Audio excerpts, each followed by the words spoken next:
இப்போ அடுத்த சம்மில் என்ன கொடுத்துருக்காங்க அப்படின்னா, if cos a by cos b equal to n and sin a by sin b equal to m, then m square minus n square into sin square b அப்படின்றது என்ன value அப்படின்னு கேட்டிருக்காங்க.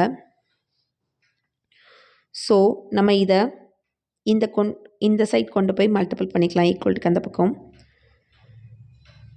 cos a equal to n into cos b அப்படி ஆயிடுமா.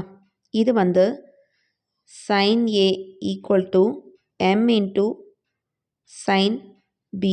இப்போ நான் ரெண்டு சைடுமே ஸ்கொயர் பண்ணுறேன். எதுக்கா அப்படின்னா இங்கே ஸ்கொயரில் கொடுத்துருக்குறாங்க. ஸோ நம்ம ஸ்கொயரில் ட்ரை பண்ணுவோம்.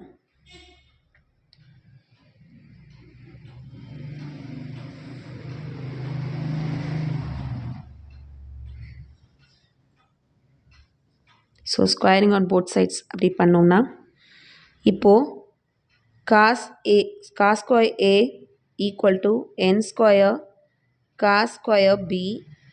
இப்போ இதை வந்து sin square a equal to m square sin square b அப்படி நமக்கு கிடைக்கும்.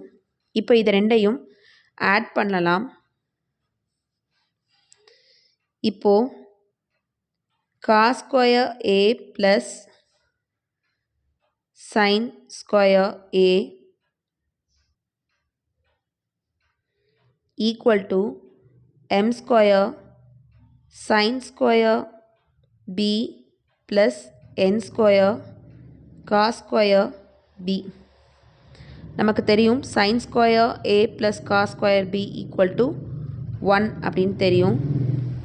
sin square theta plus cos square theta 1 அப்படின்ற வேல்யூ தெரியும். ஸோ அந்த வேல்யூ இங்கே சப்ஸ்டியூட் பண்ணிக்கலாம். இப்போது m square sin square b. இப்போ நான் n ஸ்கொயர் அப்படி வச்சுட்டு இந்த cos square bயை நான் 1 மைனஸ் sin square b அப்படி எழுதிக்கலாமா.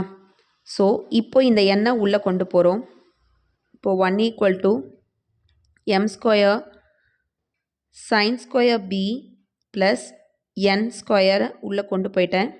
ஸோ n ஸ்கொயர் மைனஸ் இதோட மல்டிபிள் பண்ணும்போது n ஸ்கொயர் sin square bயாக மாறிடும். ஸோ நமக்கு இங்கே வந்து sin square b காமனாக இருக்குது. அதனால் அதுலேருந்து அதை வெளியில் எடுத்தோம் அப்படின்னா m square minus n square. So sin square b வந்துருச்சு. ப்ளஸ் இந்த n ஸ்கொயர் நமக்கு இருக்குது. இங்கே ஈக்குவல் டு 1 இருக்குது. ஸோ நமக்கு கேட்டிருக்கிறது இதுதான். அதனால் இந்த n ஸ்கொயர் இந்த சைட் கொண்டு வந்தோம்னா ஈக்குவல்ட்டுக்கு அந்த பக்கம் வரும்போது 1 மைனஸ் n ஸ்கொயர் ஆகிடும். அப்போது m square minus n square sin square bயோட வேல்யூ 1 மைனஸ் n ஸ்கொயராக கிடச்சிரும். Okay, thank you.